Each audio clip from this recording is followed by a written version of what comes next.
அனைவருக்கும் என்னுடைய அன்பான வணக்கம். ஒவ்வொரு உறவுகளை பற்றியும் உலகத்தில் பல பேர் சிறப்பாக பேசியிருப்பாங்க. அதில் காதலன் காதலி உணர்வு அப்படிங்கிறது உலக இலக்கியங்களில் நிறைய இடம் பெற்ற விஷயம். கடவுளை கூட காதலனாகவும் தன்னை காதலியாகவும் இந்த மாதிரிலாம் பாடினவங்க நிறைய பேர் இருக்காங்க. நிறைய சினிமா பாட்டு காதலை பற்றியெல்லாம் இருக்கட்டும். ஆனால் கணவன் மனைவி உறவு, தாய் பிள்ளை உறவு, இப்படி ஒவ்வொரு உறவுகளையும் ஸ்லாகிச்சு சிறப்பித்து எல்லாம் பேசுனாங்க உலகத்தில் இருக்காங்க. ஆனால் அந்த பியூட்டிஃபுல் ரிலேஷன்ஷிப், த ஒண்டர்ஃபுல் ரிலேஷன்ஷிப், விவரிக்க முடியாத ஒரு உறவு, நட்பு அப்படின்னு சொல்லலாம்ல. சொல்லலாம், தப்பு கிடையாது. ஆனால் அது நட்பு தான், உறவு இல்லை. நம்ம ரத்த சொந்தத்திலேயே அல்லது எப்படியோ நம்முடைய தத்தெடுத்திருந்தா கூட தப்பு இல்லை. தகப்பனுக்கும் மகளுக்கும் உறவு பார்த்தீங்களா, தந்தை மகள் அப்படிங்கிற உறவு. என்னுடைய அபிப்பிராயத்தில் சார் அது மிகச்சிறந்த ஒரு உறவு. அப்போ எல்லாம் சமம் தானே? சமம்தான், கொஞ்சம் விசேஷமான சமம். All are equal. ஆனால் இது ஒரு விசேஷமான ஈக்குவாலிட்டி. என்ன விசேஷமான ஈக்குவாலிட்டி? அப்பா மகள் அப்படிங்கிற ஒரு உறவு. பாரதி எத்தனையோ பாட்டு பாடியிருக்கா. சின்னஞ்சிறு கிளியே கண்ணம்மா செல்வ களஞ்சியமே. அந்த பாட்டில் அவன் தன் குழந்தைகளை தான் மனசில் வச்சு பாடியிருக்கணும்.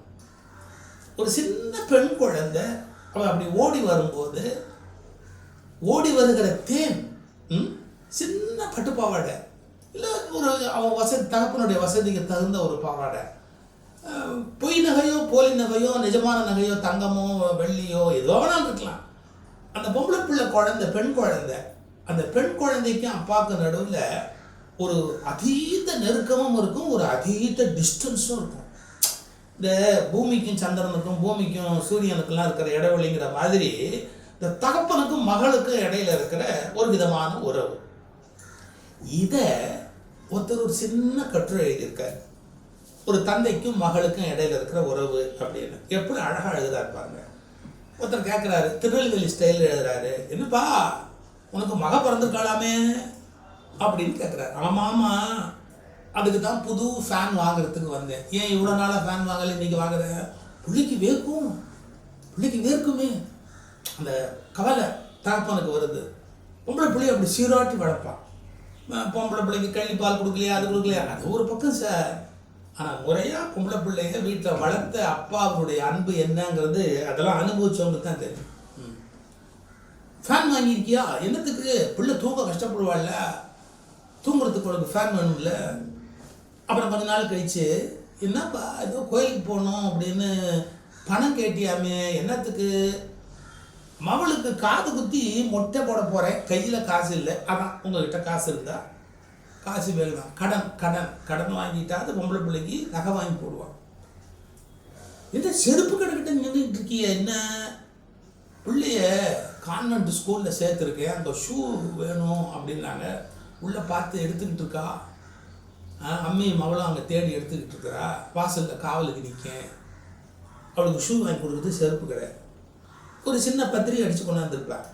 ஏ பத்திரிகை கொண்டாந்துருக்க அப்படின்னா, மகன் பெருசாகிட்டாள்ல, ஆளாயிட்டாள்ல, அதனால மச்சான் வந்தா வீட்டுக்காரின்னு சொல்லுதா, சடங்கு நடத்தணும். சடங்கு திருநெல்வேலி ஸ்லாங் அது. மகள் பூ பெய்த. நான் உள்ளூர் மண்டபத்தில் கொஞ்சம் கம்மியான வாடகைக்கு மண்டபம் எடுத்துக்க, வந்துருங்கண்ணே, கல்யாணத்துக்கு வந்துருங்கண்ணே. இது பூப்படைகிறது, அதுக்கான சடங்கு, அதுக்கு ஒரு பத்திரிகை. அப்புறம் கொஞ்ச நாள் கழிச்சு பாருங்க, செல் கடையில் நின்றுக்கிட்டு இருப்பாங்க. என்ன செல் கடை பக்கம் நின்றுக்கிட்டு இருக்கிற அப்படின்னா, பிள்ளை கூட படிக்கிற எல்லா பிள்ளைகளும் செல் வச்சுருக்கான், இவ்வளோ இல்லைன்னு மூஞ்சி தூக்கி வச்சுருக்கா. மனசு கேட்க மாட்டேங்கு. செல் இருந்தால் கெட்டு போகும், வேண்டாம் அப்படின்னு அம்மை சொல்லுதா. ஆனால் என்ன பண்ண சொல்லுதிய, புள்ள முகம் வாடுதே, புள்ள முகம் வாடுதே, ஆனால் செல்லு வாங்கி கொடுத்துடலாம் அப்படின்னு. இப்போ இந்த மெடிக்கல் புக்கை நிற்க அவளுக்கு வயிற்று வலி, அப்புறம் இன்னொன்று நம்ம வச்சுருக்க கையில் சொல்ல முடியாது நாப்கின்ஸ் மகளுக்கு. கடையில் நின்றுட்டு இருக்கான். ராத்திரி 1:30 மணி ரயில்வே ஸ்டேஷனில் நிற்கிறான். அப்போ ஒருத்தர் பார்த்து கேட்டான், என்னங்க 1:30 மணிக்கு ரயில்வே ஸ்டேஷன் கிட்ட உன்னை யாரோ பார்த்து தான் சொன்னாங்களே, ராத்திரி 1:30 மணிக்கு ரயில்வே ஸ்டேஷன் உனக்கு என்ன வேலை? அவன் காலேஜில் டூர் போயிருந்தா, டூர்லேருந்து அவள் வரும்போது மத்தியானம் ராத்திரி 1:30 மணிக்கு தான் ரயில் வருதுன்னாங்க. தூங்கி இங்கி போட்டால் என்ன பண்ணுது? அதுக்காக நான் 12க்கெல்லாம் ஸ்டேஷனுக்கு வந்துட்டேன். ரயில் 3:30க்கு தான் வந்தது. மகளை பத்திரமா கூட்டிகிட்டு வரணும் இல்லையா? காவல் நாய். என்ன ஆசாரி வீட்டுக்கிட்ட நம்ம போய் பேசிக்கிட்டு இருக்க அப்படின்னா, இல்லை பொண்டாட்டி செத்து போயிட்டா, அவர் நகை அப்படியே இருக்கு, ஒரு 10-20 பவுன், இவளுக்கு நகை கல்யாணத்துக்கு சேர்க்கணும்ல, அதான் அதை ஆசாரிகிட்ட கொடுத்து அவளுக்கு ஒரு காசு மாலை, இப்போல்லாம் நம்ம ஜுவல்லரிக்கு போய் வாங்கிடுறோம், ஒரு காசு மாலை பண்ணலாம் அப்படின்னு.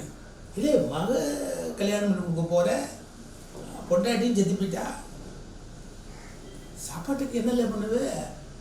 வீட்டில் சாப்பாட்டுக்கு என்ன பண்ணுவே? அதுதான் ஒரு ஹோட்டல்லையும் வேலைக்கு போகலான்னு பார்க்குறேன். நானும் ரிட்டையர்ட் ஆகிட்டேன். மகளுக்கு கல்யாணம் பண்ண கொடுத்துடணும், அவளும் இல்லை. என்ன பண்ண, ஒரு ஹோட்டலில் போய் ஒரு வாட்ச்மேனை வேலைக்கு சேர்த்தோம்னா என்னமோ 2 வேளை சாப்பாடும் போட்டுருவான். கொஞ்சம் காசு சேர்த்தா பேரனுக்கு ஏதாவது வாங்கி கொடுக்கலாம். அப்பவும் மகாவயத்தில் பிறக்கிறவன், மகாவயத்தில் பிறக்கிற பேத்தி யாரோ வாட்ச்மேனாக நின்றுக்கிட்டு, என்ன ஹோட்டலில் வேலை பார்க்கன்னு சொன்ன நகை கடை கிட்ட நிற்கிறியே அப்படின்னா, பேத்திக்கு திருச்செந்தூரில் முடி இறக்குறாங்க. பேத்திக்கு திருச்செந்தூரில் முடி இறக்குறாங்க. மொட்டை அடிச்சு காது குத்தணும் இல்லை, அதான் காதுக்கு கம்மல் வாங்கிக்கிட்டு இருக்கேன். ஒரு அப்பா வாழ்நாள் முழுக்க அந்த பிள்ளைகிட்ட காட்டுற அன்பு. பொம்பளை பிள்ளைங்க யோசிக்கணுமா? அவன் சம்பாதிக்கிறது, அவனுடைய ரத்தம், வேர்வை, உழைப்பு.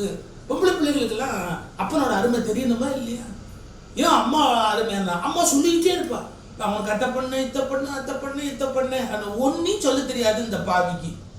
அந்த அப்பாங்கிறவன் எவ்வளோ பெரிய ரோல் ஒரு பொண்ணோட வாழ்க்கையில்.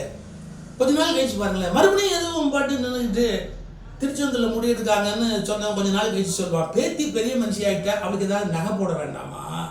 அதான் சேர்த்த எல்லா காசையும் எடுத்துக்கிட்டு, எங்கள் சேவிங்ஸில் ஹோட்டலில் வாட்ச்மேனாக வேலை பார்த்த எல்லா காசையும் எடுத்துக்கிட்டு அந்த பிள்ளைக்கு போய் லீவு கேட்கறதுக்குள்ள முதலாளி திட்டுவான். என்ன லீவு வேண்டிருக்கு? பேத்தி பெரிய மனுஷியாக இருக்கா, 2 நாளாவது நான் அவளோட போய் பார்த்துட்டு வரணும் இல்லையா?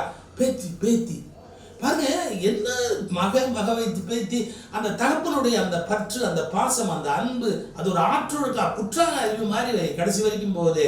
பொம்பளை பிள்ளைங்க நினச்சி பார்க்க வேண்டாம். அதை கருப்பண்ணசாமி காவல் தெய்வம் மாதிரி, வீட்டுக்கு கருப்பண்ணசாமி காவல் தெய்வம் அப்பந்தான். சில வீட்டில் அண்ணன் தான் இருக்கட்டும், சில வீட்டில் அண்ணன் தான்.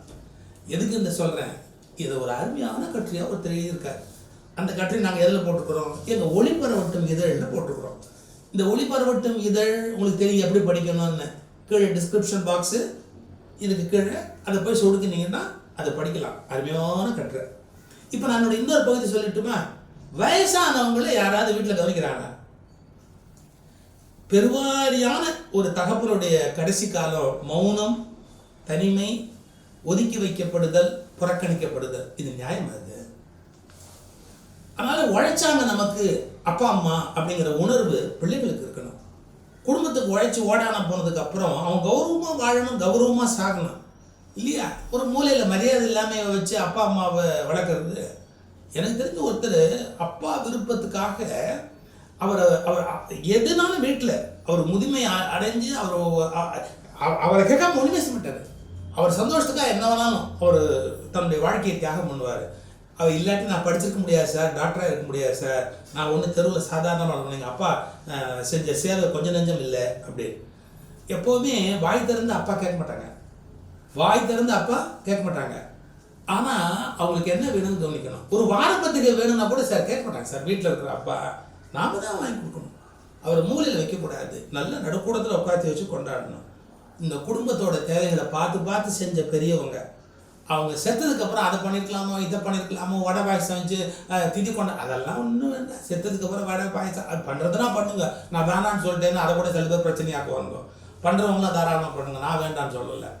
இருக்கும்போது காப்பி கொடுங்க, இருக்கும்போது என்ன வேணும்னு பார்த்து செய்யுங்க. மரியாதை கொடுங்க, ஒன்றும் வேணாம், மரியாதை கொடுங்க, அது போதும்.